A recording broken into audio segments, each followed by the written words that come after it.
This movie begins in an alternative universe where we see two heroic analogists called Lex Luthor and the Jester breaking into the Crime Syndicate, which is an evil Justice League headquarters. As they successfully enter the basement, the members of the Crime Syndicate were immediately informed of their arrival. Together, they destroy the locks with their powers until they finally gain possession of the device they came to steal, which is the quantum trigger. As they take it, a loud alarm rings, and just then, the members of the Crime Syndicate shows up. They chase after Lex and Jester, but upon realizing that it's not possible for both of them at this rate to escape from the headquarters without getting caught, Jester decides to sacrifice himself by choosing to stay behind and fighting enemies alone so he can buy Lex enough time to escape. Two members of the Crime Syndicate shows up and kills the Jester, but before this guy gave his last breath, he releases a bomb which kills them both as well. Lex sees the explosion from afar and promised his death won't be in vain. Unfortunately, Lex Luthor is confronted by the remaining members of the Crime Syndicate, but luckily, he brought a device along with him that helps in teleporting him back to Earth. At Earth, while the Justice League members are in their headquarters, Batman builds a teleportation machine and tested it on the Flash, who is at the beach.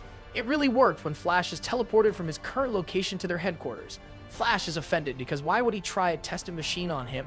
He concludes Batman really hates him by this act, but his colleagues replies that Batman likes nobody. Meanwhile, Lex Luthor finally arrives in Earth and immediately turns himself to the police. While the officers pointed their guns at him knowing who he is, he says he means no harm, but he really wants to speak with the members of the Justice League. The members of the Justice League are quickly contacted, and they all show up at the police station to meet him. Funny enough, the cops striped him naked to be sure he means no harm. Superman scans Lex's body, and he confirms that this Lex is from another Earth, while the one from this world is still locked up. Due to this, they decided to listen to what he got to say by taking him to their headquarters. Lex explains that his world is much different from theirs, and he is the leader of the Justice League in his universe. He claims that he is the only surviving person in his world's Justice League because the rest of his members were systematically destroyed by some superpowered beings known as the Crime Syndicate. The government cannot control them, and the prosecutors cannot prosecute them. The only thing holding the Crime Syndicate back from not overthrowing the president is the threats of nuclear weapons. This is why he came to Earth to seek for their help in stopping this criminal organization in his world. The Justice League members tells Lex to step outside for the moment while they discuss their decision on the matter. Superman says he doesn't trust Lex because he has never heard of any Lex in any world that is good, but Martian Manhunter replies that he read the mind of Lex and he is actually telling the truth. According to Wonder Woman, their discussion shouldn't be happening at all, because it's their responsibility to save the world or any planet, and they must do so. Only Batman disagrees because they have so much trouble in their world that isn't solved, and the building of their headquarters is not even complete. He chooses to stay behind while the rest of the Justice League members agrees to help Lex and his world. At the parallel world, the Crime Syndicate are in Lex Luthor's house. They are searching for the quantum trigger Lex stole from their headquarters, which they plan to use as the equalizer to the nuclear threat from the government. As they search, Lex Luthor shows up at the parallel universe with the Justice League. After a long and epic fight, they subdued all the Crime Syndicate members, but Lex advises that they should retreat because the backup of the Crime Syndicate will soon show up. They all retreated for the air upon Superman lead, but Owlman from the Crime Syndicate attacks them. He is like Batman in this world and gave him a really tough time, but Wonder Woman manages to take control of his plane and flies the lead to a hideout. The members of the Crime Syndicate organize a meeting. They all consist of Superwoman, Owlman, Power Ring, John Quick, and their leader, the Ultraman. They discuss on how to replace their dead members and also talks about ways to retrieve the quantum trigger back from Lex, which they plan to use to take control over the government. With it in their possession, the government will have no choice but to entirely surrender to them or die. Meanwhile, a president daughter called Rose gives a speech to the people. She tells them to stop being afraid of the Crime Syndicate. The press questions her on why she is in contradiction to her father's policies, who believes it will be safer for the citizens if the Crime Syndicate are not challenged in any way. They also tell her that they don't have the power to fight these criminals, but Rose concludes that might doesn't make right, but by doing the right thing, it makes them stronger. Lex takes the Justice League members to Jester's basement, where he tells them everything about the Crime Syndicate, including how each of the 6 members have various metahumans working under them. They will be outnumbered in a fight, so Lex suggests they should hide for a moment and think of a strategy, but Superman detested against this. He divides the Justice members into groups to attack as soon as possible. At Owlman's basement, he reveals to his lover Superwoman about his findings on a device at Lex's house that can be used to travel to different universes. Half of the Justice League goes to attack all the metahumans working for the Crime Syndicate. while Superman and Lex goes to attack their boss of all bosses, Ultraman, but they meet his secretary, Olsen. He goes to strike them, but Superman catches his blow without any effort. As they hold him off, Lex goes to fight Ultraman himself. Ultraman beats up Lex without him getting to fight, but however, Lex brings out a kryptonite from his pocket, which weakens Ultraman. With this advantage, Lex overpowers Ultraman and handcuffs him, sending him and secretary to jail. The president, Slade Wilson, requests an audience with the Justice League.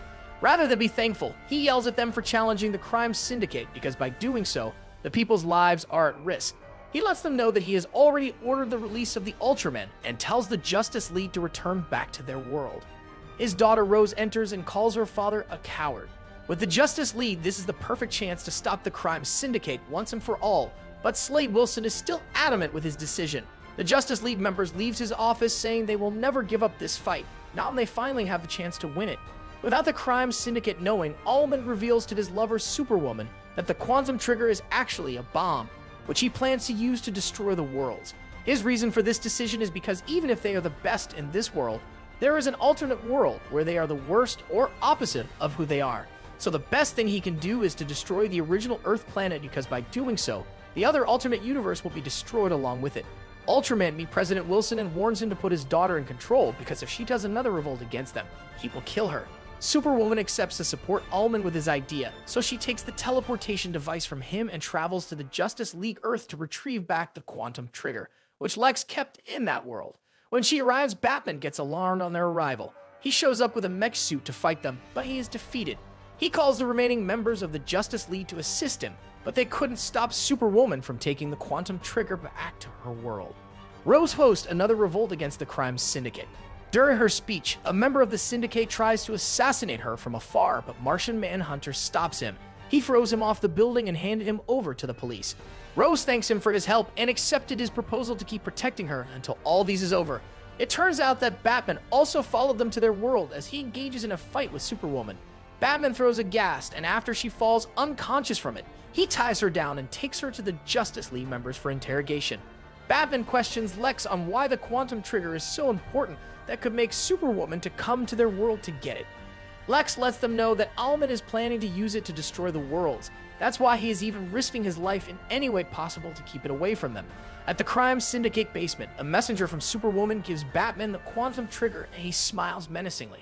The Justice League arrives at their basement and a fight begins between these two powerful groups. Owlman takes the quantum trigger to the original Earth to donate the bomb on the worlds. Lex tells the members of the Crime Syndicate about what Owlman is planning. They are really shocked that Owlman and Superwoman would go behind their back, and they appear not to be in support about Owlman's motives on destroying the worlds. Batman tries to go to the original Earth to stop Owlman, but they discover that he has locked them up. The only way an option to get there is getting a really fast person who can reverse and open portals. Flash smiles as he is the right guy for the job, but Batman says he shouldn't go because he is not fast enough. Quick Johnny volunteers to do this and uses a very incredible speed to open a portal, and Batman immediately goes inside to fight Owlman. After a long struggle, Owlman defeated Batman, and while he smiles heading forward to end his life, Batman laughs as he is 2 steps ahead of him.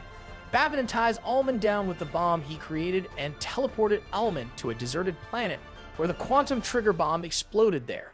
As soon as Batman returns back to the parallel world, Quick Johnny stops his reverse, but surprisingly, he is already old. He says to Batman that he knows that he lied about Flash not being fast enough because he knows Flash might die. Quick Johnny still isn't angry at Batman because this actually gave him a chance to do something good in his life by stopping the world from destruction. He dies with a smile of relief on his face. Superman tells the remaining members of the Crime Syndicate to surrender as they are outnumbered. Martian Manhunter shows up with the President Army, and as soon as Slade threatened to kill them with nuclear weapons, they had no choice but to surrender. The President thanks the Justice League for their help, and he has even sent his army to catch the remaining bad guys. His daughter Rose is in love with Martian Manhunter as she refuses him to live, but he replies that I have already lost my first home, and I have made a promise to protect my new one. They both kissed, enjoying the rest of the Justice League and returning back to their world. Superman admits to Batman that he was right, and they shouldn't have interfered in that world, but Batman says we were both right. And that's the end of the video. I hope you enjoyed it.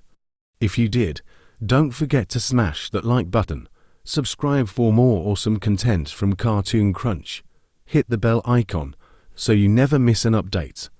Let me know in the comments what your favorite part of the show was, or if if there's a cartoon you'd like me to cover next.